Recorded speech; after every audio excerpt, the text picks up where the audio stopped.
So you walk back to check. Of course, it recognises the smart card, sees you coming, it's open. You could be there for days. The only way you know whether it wasn't locked is someone nicks it. Yeah, that's the only way you find out for definite. Now, this. We all know the Smart, the one that's been around for a few years, the one you can park nose onto the pavement. Well, now they've got delusions of grandeur, and they've launched, well, I think we've got some footage of it here. Two versions. There's a coupe, and there is a cabriolet. Now, the cabriolet is interesting. You've got an electric folding roof, rear engine with a turbocharger on it. You've got rear-wheel drive, big fat alloys, anti-lock brakes, traction control, basically just like a 911 Turbo. Okay, except a 911 Turbo is £90,000. This, the car you're looking at here, 11,750. That was the least convincing noise I've ever heard in my life. Wow. But I mean, 11,750. That is incredible, actually. If this is the future now here, I'm not scared of that anymore. You can bring it on. Take as much of the future as you like.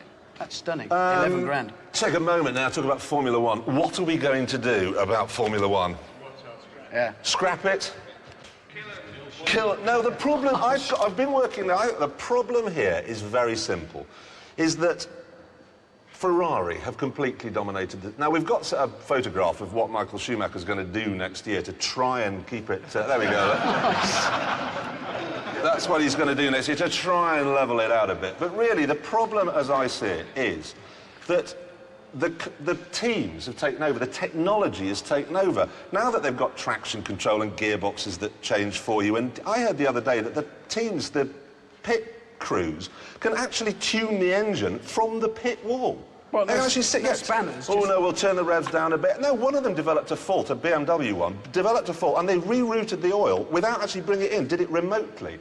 And you just think, where's the driver? The driver is the big hero. He's the guy I want to watch. You know, it was like the Second World War, you had fighter pilots, they were the big heroes. After that, they were racing drivers.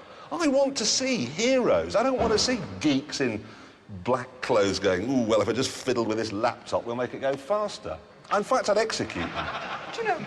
I'd shoot them in the back of the neck with a 9mm. I want to see drivers take it. I want Formula One unplugged, rip out all the technology and give us proper racing again. You know, Jeremy, that was strangely touching, your desire for heroes. I'm just fed up with this. I don't blame Ferrari. I can't blame them. You know, they built a better car, they won. Just get rid of all the technology. I think computer animate the entire sport and get rid of them all in real life. Right, here's some stirring news for us, in that it's a very stirring car. The new Bentley Continental GT. That is a very, very big car indeed. I think it's gorgeous. You're a bit... about... It's fine. It's got a slightly Vanessa Feltzy rear. Yeah, there is something of her. But the important thing about the car is the engine, right? Powering that is a W12. Massive engine. It's the same engine they put in the Volkswagen Phaeton, which I've already driven at 200 miles an hour.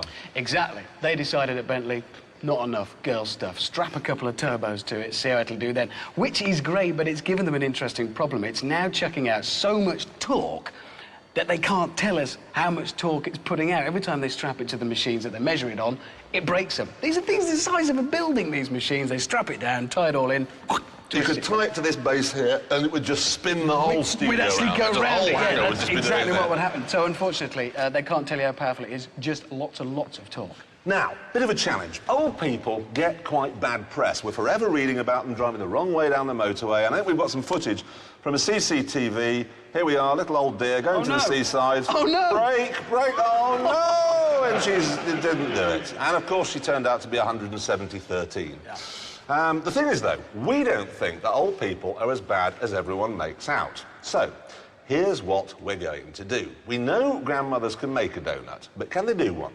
And a donut is, here's the footage, OK? Here's me going round and round in a TBR. That is a donut.